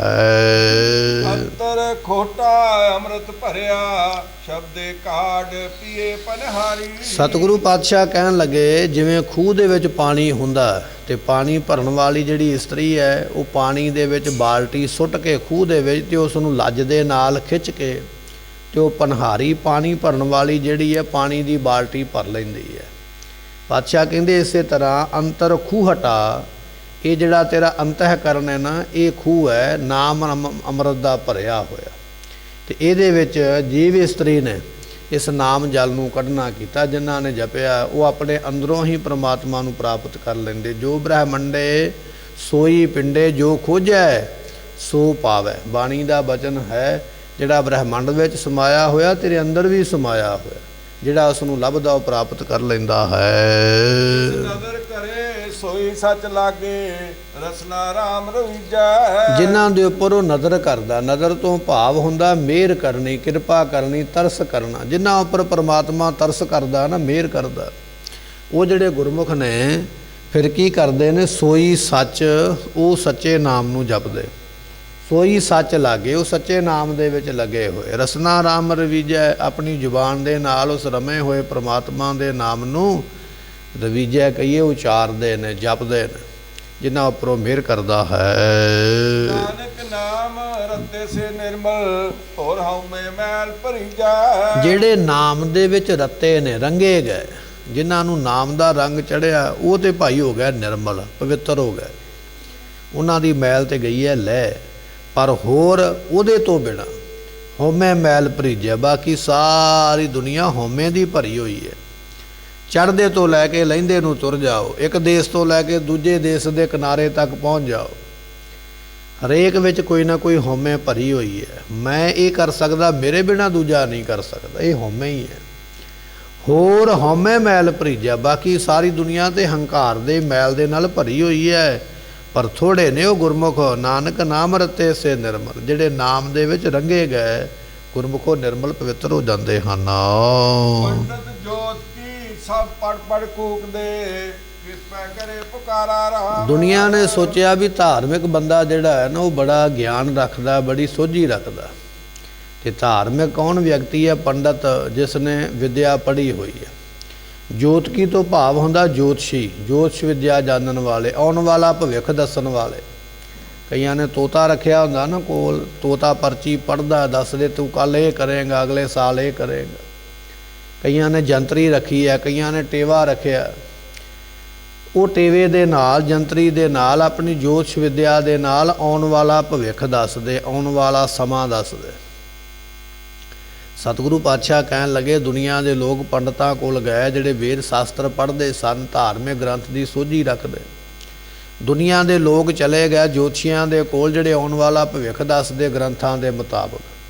ਪਰ ਪਾਤਸ਼ਾਹ ਕਹਿਣ ਲੱਗੇ ਜਦੋਂ ਉਹਨਾਂ ਕੋਲ ਗਏ ਤੇ ਕੀ ਕਰਦੇ? ਕੂਕਦੇ ਪਏ, ਆਵਾਜ਼ਾਂ ਹੀ ਮਾਰਦੇ। ਪੰਡਤ ਵੀ ਕਹਿੰਦਾ ਛੇਤੀ ਆ ਜਾਓ ਮੇਰੇ ਕੋਲ, ਜੋਤਸ਼ੀ ਵੀ ਕਹਿੰਦਾ ਛੇਤੀ ਆਓ ਮੇਰੇ ਕੋਲ, ਮੈਂ ਤੁਹਾਨੂੰ ਭਵਿੱਖ ਦੱਸਾਂ, ਮੈਂ ਤੁਹਾਨੂੰ ਗ੍ਰੰਥ ਪੜ੍ਹ ਕੇ ਸੁਣਾਵਾਂ। ਪਰ ਕਾਹਦੇ ਵਾਸਤੇ? ਪਾਤਸ਼ਾਹ ਕਹਿਣ ਲੱਗੇ ਉਹਨਾਂ ਦੀ ਪੁਕਾਰ ਕੀਤੀ ਨਾ, ਕੂਕਾਂ ਮਾਰੀਆਂ, ਚੀਕਾਂ ਮਾਰੀਆਂ, ਆਵਾਜ਼ਾਂ ਮਾਰੀਆਂ, ਕੰਮ ਨਹੀਂ ਆਈਆਂ। ਕਿਉਂ ਨਹੀਂ ਆਈਆਂ? ਕਿਉਂਕਿ ਉਹਨਾਂ ਦੀਆਂ ਆਵਾਜ਼ਾਂ, ਕੂਕਾਂ, ਚੀਕਾਂ ਜਿਹੜੀਆਂ ਸਨ ਕੇਵਲ ਮਾਇਆ ਤੱਕ ਹੀ ਸੀਮਤ ਸਨ। ਜੋਤਸ਼ੀ ਨੇ ਭਵਿੱਖ ਤਾਂ ਦੱਸਿਆ, ਉਹਨੂੰ ਮਾਇਆ ਦਾ ਲਾਲਚ ਹੈ। ਪੰਡਤ ਨੇ ਗ੍ਰੰਥ ਪੜ੍ਹ ਕੇ ਤਾਂ ਸੁਣਾਇਆ, ਉਹਨੂੰ ਮਾਇਆ ਦਾ ਲਾਲਚ ਹੈ। ਆਪ ਤੇ ਮਾਇਆ ਵਿੱਚ ਡੁੱਬੇ ਹੋਏ, ਦੁਨੀਆ ਨੂੰ ਮਾਇਆ ਚੋਂ ਕੱਢਣ ਦਾ ਉਪਦੇਸ਼ ਦਿੰਦੇ ਵੀ ਤੂੰ ਨਿਕਲ ਜਾ ਬਾਹਰ। ਗ੍ਰੰਥ ਇਹ ਗੱਲ ਕਹਿੰਦਾ ਹੈ। ਪਾਤਸ਼ਾਹ ਕਹਿਣ ਲੱਗੇ ਸੁਭਾਅ ਬਣ ਗਿਆ ਕੜਛੀ ਵਰਗਾ। ਕੜਛੀ ਪਤੀਲੇ ਵਿੱਚ ਫਿਰਦੀ ਜ਼ਰੂਰ ਹੈ, ਸਬਜ਼ੀ ਬਣਾਉਂਦੀ ਜ਼ਰੂਰ ਹੈ, ਮਿੱਠਾ ਤੇ ਸਲੂਣਾ ਭੋਜਨ ਬਣਾਉਂਦੀ ਜ਼ਰੂਰ ਹੈ, ਪਰ ਕੜਛੀ ਖਾਂਦੀ ਆਪ ਨਹੀਂ, ਦੂਜਿਆਂ ਅੱਗੇ ਪਰੋਸ ਦਿੰਦੀ ਹੈ। ਇਸੇ ਤਰ੍ਹਾਂ ਧਾਰਮਿਕ ਵਿਅਕਤੀ ਗ੍ਰੰਥ ਪੜ੍ਹ ਗਿਆ, ਜੋਤਿਸ਼ ਪੜ੍ਹ ਗਿਆ, ਵੇਦ ਸ਼ਾਸਤਰ ਪੜ੍ਹ ਗਿਆ, ਪਰ ਪੜ੍ਹ ਕੇ ਆਪਣੇ ਆਪ ਤੇ ਲਾਗੂ ਨਹੀਂ ਕੀਤਾ, ਦੂਜਿਆਂ ਨੂੰ ਕੇਵਲ ਸੁਣਾਉਣ ਤੱਕ ਹੀ ਰਿਹਾ। ਦੂਜਿਆਂ ਦਾ ਤੇ ਭਲਾ ਹੋ ਗਿਆ ਪਰ ਆਪ ਉੱਥੇ ਹੀ ਖਲੋਤਾ ਰਿਹਾ। ਜਾਂ ਆਪਾਂ ਇਸ ਤਰ੍ਹਾਂ ਕਹਿ ਸਕਦੇ ਹਾਂ ਜਿਵੇਂ ਮੀਲ ਪੱਥਰ ਲੱਗਾ ਹੁੰਦਾ ਨਾ ਸੜਕ 'ਤੇ, ਮੀਲ ਪੱਥਰ ਦੱਸਦਾ ਪਿਆ ਵੀ ਫਲਾਣਾ ਸ਼ਹਿਰ ਇੰਨੇ ਕਿਲੋਮੀਟਰ ਹੈ, ਜਾਂ ਇਸ ਪਾਸੇ ਨੂੰ ਜਾਵੇਂਗਾ ਤਾਂ ਮੰਜ਼ਿਲ 'ਤੇ ਪਹੁੰਚੇਗਾ। ਪਰ ਜਿੰਨੇ ਤੇ ਦੱਸਿਆ ਉਹ ਵਿਚਾਰਾ ਉੱਥੇ ਹੀ ਖਲੋਤਾ, ਉਹ ਪੱਥਰ ਉੱਥੇ ਹੀ ਖਲੋਤਾ 50-100 ਸਾਲ ਤੋਂ, ਜਦੋਂ ਤੋਂ ਸੜਕ ਬਣੀ ਹੈ, ਜਦੋਂ ਤੋਂ ਉਹ ਲੱਗਾ ਹੋਇਆ। ਪਰ ਜਿਹੜੇ ਉਹਨੂੰ ਪੜ੍ਹ ਕੇ ਅੱਗੇ ਨਿਕਲ ਗਏ ਉਹ ਮੰਜ਼ਿਲ ਤੇ ਪਹੁੰਚ ਗਏ। ਸਤਿਗੁਰੂ ਪਾਤਸ਼ਾਹ ਕਹਿਣ ਲੱਗੇ, ਜੋਤਸ਼ੀ ਪੰਡਤ ਗ੍ਰੰਥਾਂ ਨੂੰ ਪੜ੍ਹਨ ਵਾਲੇ, ਵੇਦਾਂ ਸ਼ਾਸਤਰਾਂ ਨੂੰ ਪੜ੍ਹਨ ਵਾਲੇ ਮੀਲ ਪੱਥਰ ਵਰਗੇ ਨੇ, ਕੇਵਲ ਰਸਤਾ ਵਿਖਾ ਸਕਦੇ ਪਰ ਰਸਤੇ ਤੇ ਆਪ ਕੋਈ ਨਹੀਂ ਤੁਰੇ, ਉੱਥੇ ਹੀ ਖਲੋਤੇ ਹੋਏ। ਪਰ ਉਹਨਾਂ ਦੇ ਕੋਲੋਂ ਸੁਣ ਕੇ ਸੁਣਨ ਵਾਲੇ ਮੰਜ਼ਿਲ ਤੇ ਪਹੁੰਚ ਗਏ। ਹੁਣ ਕਿਉਂ ਨਹੀਂ ਪਹੁੰਚੇ ਮਹਾਰਾਜ, ਕਾਰਨ ਕੀ ਹੈ? ਪਾਤਸ਼ਾਹ ਕਹਿਣ ਲੱਗੇ, ਉਹਨਾਂ ਦੀਆਂ ਪੁਕਾਰਾਂ ਕੇਵਲ ਮਾਇਆ ਤੱਕ ਹੀ ਸਨ, ਵੀ ਸਾਨੂੰ ਮਾਇਆ ਦੇ ਦਿਓ, ਇਸ ਤੋਂ ਅੱਗੇ ਸਾਨੂੰ ਕੁਝ ਨਹੀਂ ਚਾਹੀਦਾ। ਐਸੀ ਉਹਨਾਂ ਦੀ ਹਾਲਤ ਹੈ। ਮਾਇਆ ਮੋਹ ਅੰਤਰ ਮਨ ਲਾਗੈ, ਮਾਇਆ ਕੇ ਵਪਾਰਾ। ਕਿਉਂਕਿ ਮਾਇਆ ਦਾ ਮੋਹ ਅੰਦਰ ਹੋਣ ਕਰਕੇ ਉਹਨਾਂ ਨੇ ਮਾਇਆ ਦਾ ਵਪਾਰ ਕੀਤਾ। ਮੈਂ ਤੈਨੂੰ ਤੇਰਾ ਭਵਿੱਖ ਦੱਸਾਂਗਾ, ਇੰਨੇ ਦਮੜੇ ਲੱਗਣਗੇ, ਮੈਂ ਤੇਰਾ ਸੰਕਟ ਟਾਲ ਦਿਆਂਗਾ, ਉਹਦੇ ਵਾਸਤੇ ਤੈਨੂੰ ਕੁਝ ਨਾ ਕੁਝ ਕਰਨਾ ਪਵੇਗਾ, ਉਪਾਅ ਵਾਸਤੇ ਇੰਨੀ ਮਾਇਆ ਲੱਗੇਗੀ। ਮੈਂ ਤੈਨੂੰ ਗ੍ਰੰਥ ਪੜ੍ਹ ਕੇ ਸੁਣਾ ਦਿਆਂਗਾ, ਵੇਦ ਤੇ ਸ਼ਾਸਤਰ, ਭਗਵਾਨ ਨੇ ਕੀ ਆਖਿਆ, ਰਿਖੀ ਨੇ ਕੀ ਆਖਿਆ, ਸਾਧੂ ਨੇ ਕੀ ਆਖਿਆ, ਦੱਸਾਂਗਾ ਜ਼ਰੂਰ, ਪਰ ਇੰਨੇ ਦਮੜੇ ਲੱਗ ਜਾਣਗੇ। ਪਾਤਸ਼ਾਹ ਕਹਿਣ ਲੱਗੇ, ਮਾਇਆ ਦੇ ਦਮੜਿਆਂ ਦੇ ਬਦਲੇ ਉਹਨਾਂ ਨੇ ਮੁੱਲ ਪਾ ਲਿਆ ਰੱਬ ਦੇ ਨਾਮ ਦਾ, ਆਪਣੀ ਵਿਦਿਆ ਦਾ। ਇਸ ਕਰਕੇ ਮਾਇਆ ਦੀ ਮੈਲ ਵਿੱਚ ਲੱਗੇ ਹੋਏ ਕੇਵਲ ਮਾਇਆ ਦਾ ਵਪਾਰ ਕਰਦੇ ਹਨ। ਮਾਇਆ ਕੇ ਵਪਾਰਾ ਜਗਤ ਪਿਆਰਾ, ਆਵਣ ਜਾਣ ਦੁੱਖ ਪਾਈ। ਜਿਨ੍ਹਾਂ ਨੂੰ ਸੰਸਾਰ ਪਿਆਰਾ ਲੱਗਦਾ ਨਾ, ਜਗਤ ਪਿਆਰਾ, ਦੁਨੀਆ ਪਿਆਰੀ ਲੱਗਦੀ, ਉਹ ਫਿਰ ਮਾਇਆ ਦਾ ਵਪਾਰ ਹੀ ਕਰਦਾ। ਮੇਰੇ ਕੋਲ ਆ ਵੀ ਸੁੱਖ ਹੋਵੇ, ਮੇਰੇ ਕੋਲ ਆ ਵੀ ਸਹੂਲਤ ਹੋਵੇ। ਤੇ ਪਾਤਸ਼ਾਹ ਕਹਿਣ ਲੱਗੇ, ਫਿਰ ਆਵਣ ਜਾਣ, ਉਹ ਫਿਰ ਦੁਨੀਆ ਵਿੱਚ ਜਨਮ ਲੈ ਕੇ ਆਉਂਦੇ, ਮਰ ਕੇ ਜਾਂਦੇ, ਆਉਣ ਜਾਣ ਦੇ ਦੁੱਖ ਵਿੱਚ ਪਏ ਹੋਏ ਹਨ। ਬਿਕਾ ਕੀੜਾ ਬਿਕਸ਼ੋ ਲਾਗਾ, ਬਿਸ਼ਟਾ ਮਾਏ ਸਮਾਈ। ਇਹ ਜਿਹੜਾ ਸੰਸਾਰ ਵਿੱਚ ਵਿਅਕਤੀ ਹੈ ਨਾ, ਕਹਿਣ ਲੱਗੇ ਬਿਖ ਕਾ ਕੀੜਾ। ਪਹਿਲੇ ਸਮੇਂ ਵੀ ਪਿੱਛੇ ਵੀ ਲੋਕ ਮਾਇਆ ਦੇ ਪਿੱਛੇ ਕੀੜੇ ਦੇ ਵਾਂਗ ਤੁਰੇ ਫਿਰਦੇ ਸਨ। ਜਿਵੇਂ ਕੀੜਾ ਗੰਦਗੀ ਦੇ ਪਿੱਛੇ ਤੁਰਿਆ ਫਿਰਦਾ ਨਾ, ਗੰਦਗੀ ਵੇਖ ਕੇ ਕੀੜਾ ਉਧਰ ਨੂੰ ਤੁਰ ਜਾਂਦਾ। ਲੋਕ ਜਿਹੜੇ ਸਨ ਬਿਖ ਕਾ ਕੀੜਾ, ਮਾਇਆ ਦੀ ਮੈਲ ਦੇ ਕੀੜੇ ਬਣ ਕੇ ਪਿੱਛੇ ਲੱਗੇ ਰਹੇ। ਬਿਖ ਸਿਉ ਰਾਤਾ, ਜਦੋਂ ਇਸ ਜਨਮ ਦੇ ਵਿੱਚ ਆਏ, ਜਵਾਨ ਹੋਏ, ਫਿਰ ਵਕਾਰਾਂ ਦੇ ਕੀੜੇ ਮਗਰ ਲੱਗ ਗਿਆ, ਵਕਾਰ ਬਣ ਗਿਆ, ਕਾਮ ਆ ਗਿਆ ਮਨ ਵਿੱਚ, ਕਾਮ ਦੇ ਵਾਸ਼ਨਾ ਵਿੱਚ ਭੱਜੇ ਫਿਰਦੇ। ਦੁਨੀਆ ਵਿੱਚ ਆ ਕੇ ਫਿਰ ਵਕਾਰਾਂ ਦਾ ਕੀੜਾ ਪੈ ਗਿਆ। ਤੇ ਪਾਤਸ਼ਾਹ ਕਹਿਣ ਲੱਗੇ, ਬਿਸ਼ਟਾ ਮਾਹੇ ਸਮਾਈ, ਜਦੋਂ ਮਰਾਂਗੇ, ਮਰ ਕੇ ਦੁਨੀਆ ਤੋਂ ਜਾਵਾਂਗੇ, ਤੇ ਨਰਕਾਂ ਰੂਪੀ ਜਿਹੜਾ ਵਿਸ਼ਟਾ ਦਾ ਟੋਇਆ, ਫਿਰ ਉਹਦੇ ਵਿੱਚ ਜਾ ਕੇ ਸਮਾਵਾਂਗੇ, ਨਰਕਾਂ ਰੂਪੀ ਟੋਏ ਵਿੱਚ ਜਾ ਕੇ ਡਿੱਗਾਂਗੇ। ਜਿਨ੍ਹਾਂ ਨੇ ਦੁਨੀਆ ਵਿੱਚ ਜੀਵਨ ਆਪਣਾ ਮਾਇਆ ਵਿੱਚ ਜਾਂ ਵਕਾਰਾਂ ਵਿੱਚ ਬਤੀਤ ਕੀਤਾ, ਉਹ ਫਿਰ ਸੰਸਾਰ ਦੇ ਵਿੱਚ ਜਦੋਂ ਮਰ ਕੇ ਜਾਣਗੇ, ਨਰਕਾਂ ਦੇ ਟੋਏ ਵਿੱਚ, ਜਿਹੜਾ ਗੰਦਗੀ ਦਾ ਟੋਇਆ, ਉਹਦੇ ਵਿੱਚ ਜਾ ਕੇ ਉਸ ਨੂੰ ਸੁੱਟਿਆ ਜਾਂਦਾ ਹੈ। ਜੋ ਧੁਰ ਲਿਖਿਆ ਸੋਈ ਕਮਾਵਾ, ਕੋਈ ਨਾ ਵੇਖਣ ਹਾਰਾ। ਭਾਈ, ਜੋ ਧੁਰ ਤੋਂ ਲਿਖਿਆ ਨਾ ਪ੍ਰਮਾਤਮਾ ਨੇ ਮੱਥੇ ਤੇ, ਉਹੀ ਕਮਾਉਣਾ ਪੈਂਦਾ, ਉਸ ਗੱਲ ਨੂੰ ਕੋਈ ਮੇਟ ਨਹੀਂ ਸਕਦਾ ਹੈ। ਨਾਨਕ ਨਾਮ ਰਤੇ ਤਿਨ ਸਦਾ ਸੁਖ ਪਾਇਆ, ਹੋਰ ਮੋਰ ਕੂਕ ਮੋਏ ਗਵਾਰਾ। ਨਾਮ ਦੇ ਵਿੱਚ ਜਿਹੜੇ ਰੱਤੇ ਗਏ, ਰੰਗੇ ਗਏ, ਉਹਨਾਂ ਨੇ ਸੁਖ ਪਾਇਆ। ਬਾਕੀ ਤੇ ਐਵੇਂ ਮੂਰਖ ਲੋਕ, ਚੀਕਾਂ ਮਾਰਨ ਵਾਲੇ, ਕੂਕਾਂ ਮਾਰਨ ਵਾਲੇ, ਰੌਲਾ ਪਾਉਣ ਵਾਲੇ ਨੇ। ਰੌਲਾ ਪਾਉਣ ਵਾਲਿਆਂ ਨੇ ਕਹਿਣ ਲੱਗੇ, ਆਪਣੇ ਗਵਾਰਾਂ ਨੇ, ਮੂਰਖਾਂ ਨੇ ਆਪਣਾ ਜਨਮ ਗਵਾ ਲਿਆ ਹੈ। ਪਰ ਜਿਹੜੇ ਨਾਮ ਦੇ ਵਿੱਚ ਰੰਗੇ ਗਏ, ਉਹ ਸਫਲੇ ਹੋ ਗਏ ਹਨ। ਮਾਇਆ ਮੋਹੇ ਮਨ ਰੰਗਿਆ, ਮੋਹੇ ਸੁਧ ਨ ਕਾਈ ਰਾਮ। ਬੇਨਤੀ ਕਰ ਪਾਤਸ਼ਾਹ ਜੀ,